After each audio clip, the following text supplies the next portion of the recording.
तर मला एक सांगा की आपल्या येवला तालुक्यामध्ये आता सध्या तरी युद्ध चालू आहे आणि युद्धाचे परिणाम हे गॅस सिलेंडरवरती होत आहे आणि नांदगाव ह्या अशा शहरामध्ये काय पोझिशन आहेत, काही सरकारचे आदेश आलेले आहेत का आणि खऱ्या अर्थाने आपल्याकडं गॅस सिलेंडर मिळतंय की नाही मिळतंय हा एक महिलांमध्ये नागरिकांमध्ये संभ्रम निर्माण झालेला आहे की अनेक ठिकाणी ऐकायला मिळतंय का गॅस सिलेंडरची मागणी ही मोठ्या प्रमाणात वाढलेली आहे पण गॅस मिळत नाही अशा काही नागरिकांच्या शंका आहेत. तर याविषयी आपल्याला काय वाटतं? येवला उपविभागामध्ये म्हणजे येवला व नांदगाव तालुक्यामध्ये LPG गॅस म्हणजे घरगुती गॅसच्या टंचाई संदर्भात अजूनपर्यंत आपल्याकडे गॅसचा पुरेसा साठा शिल्लक आहे. कोणत्याही प्रकारे घरगुती गॅसची टंचाई नाही.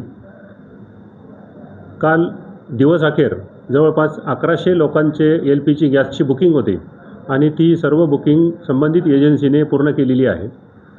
तसेच दैनंदिन जे बुकिंग होतात त्या पद्धतीने एजन्सी पूर्ण करत आहे. तालुक्यामध्ये कोणत्याही प्रकारच्या LPG गॅस सिलेंडरची टंचाई नाही.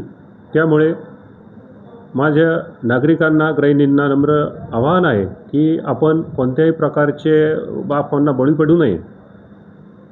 गॅस ऑनलाईन बुकिंग केल्यानंतर वेळेत डिलिव्हरी आपल्यापर्यंत येईल. पुरेसा साठा तालुक्यामध्ये शिल्लक आहे. त्यामुळे इतर कोणत्याही अफवांवर विश्वास ठेवू नये हे याद्वारे आपणास आवाहन करण्यात येत आहे.